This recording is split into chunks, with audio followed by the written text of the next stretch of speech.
कवर्धा आगमन है अमित शाह जी का चुनावी रैली को लेकर के। राजनांदगांव लोकसभा क्षेत्र के अंतर्गत लोकसभा चुनाव को लेकर के 6 तारीख को कवर्धा विधानसभा कवर्धा जिला में अमित शाह जी का आगमन है।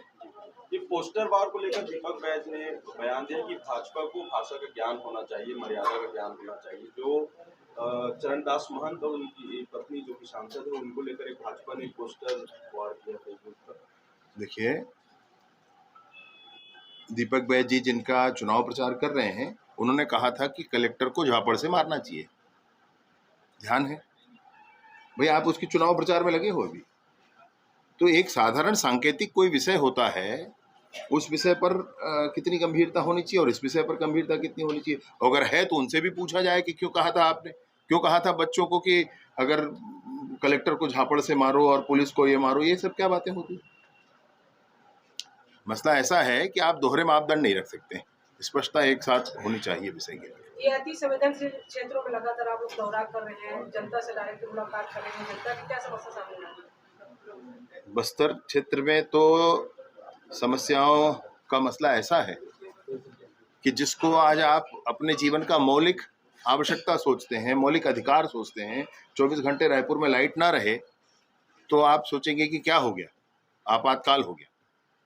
तो ऐसा है भाई, वहाँ पर तो सालों से लाइट नहीं है कुछ गांव में जन्म भर से लाइट नहीं।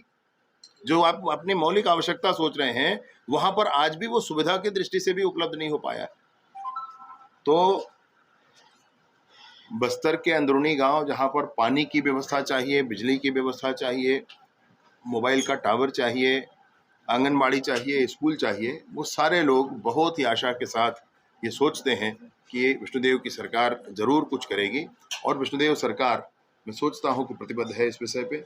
आने वाले समय में जब बस्तर लोकसभा से भाजपा के सांसद जीत कर आएंगे, उस समय भी इस बात का निर्धारण होगा कि गांव-गांव तक विकास की गंगा पहुंचे। टेम्परेचर भी बढ़ रहा है, तापमान कहा जा रहा है कि 90 जो है वह नक्सल सामग्री और विस्फोटक मिलने की जरूरत है। कौन सुरजी टेकम? आदिवासी में मोहल्ला में अब नहीं है, वो पहले थे आपकी बीजेपी से। सुरजू टेकम कोई होगा। ये पीसीसी चीफ कह रहे हैं कि आज देश में आपातकाल जैसी स्थिति है, विपक्षी नेताओं को सरकार बनाने के लिए बीजेपी को किया जा रहा है, सरकार का दुरुपयोग किया जा रहा है।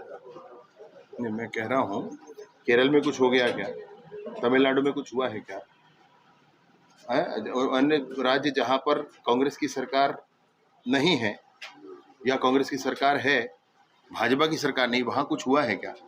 भैया, जो गड़बड़ किया है उसके लिए है मामला, और सिर्फ दिल्ली के सरकार के लिए हुआ है। और छत्तीसगढ़ की बातों से तो हम लोग खुद वाकिफ हैं, सब कुछ जो कुछ छत्तीसगढ़ के लिए। तो जहाँ गड़बड़ है वहाँ पर है भाई, और ये तो होता है, ये तो कानूनी बात है भाई। आपातकाल से तुलना कर रहे हैं वो इसका, और बोल रहे हैं कि बीजेपी सरकार के लिए कुछ बनाने के लिए कुछ। आपातकाल उनके हृदय का विषय है एक्चुअली। वो आपातकाल भी उनके पूर्वजों ने लाया था, उनको अच्छा लगता है, इसलिए वो बार बार ऐसा कहते हैं कि ये आपातकाल है। मसला ये है कि आपातकाल जो उस समय था जब जनसामान्य को जेलों में डाला गया था, जब लोकतंत्र को समाप्त किया गया था, जब नेताओं को जो जनता के काम करते थे उनको जेल में डाला गया था, जब पत्रकारों ने संपादकीय कलम खाली छोड़ दिया था, वो आपातकाल होता है भाई।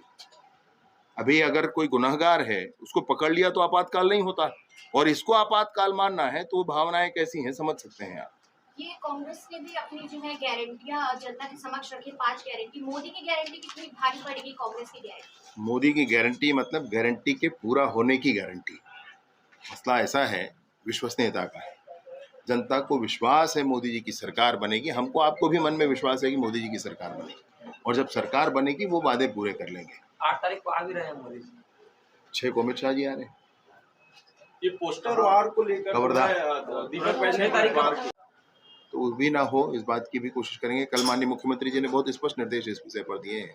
आज अधिकारियों की बैठक भी है कि एक्स्ट्रा बिजली खरीदी जाए, लेकिन फिर भी उस पर भी ये होता है कि सब स्टेशन का कितना लोड ले सकता है, उस लोड से ज़्यादा कंजम्पशन अगर है तो फिर कट होता है।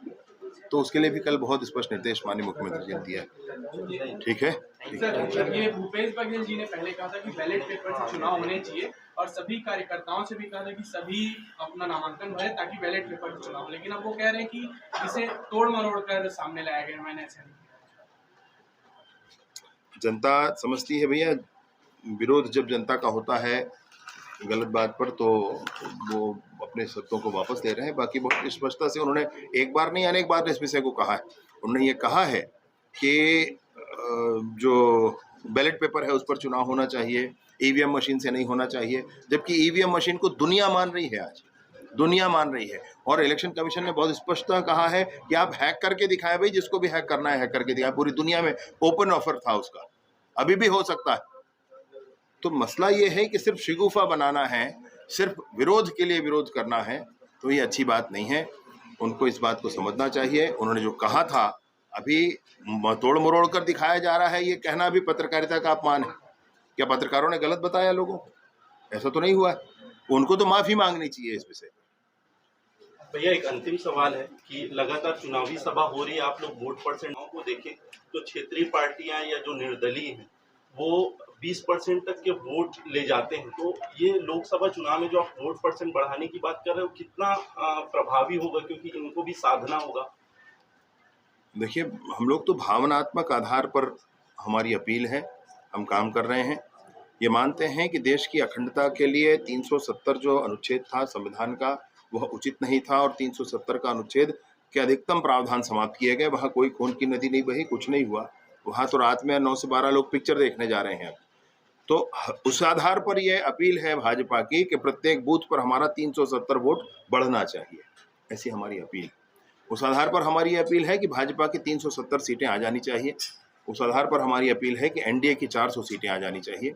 ये हमारा भावनात्मक आधार है और इस पर प्रचंड मेहनत भाजपा के कार्यकर्ता कर रहे हैं।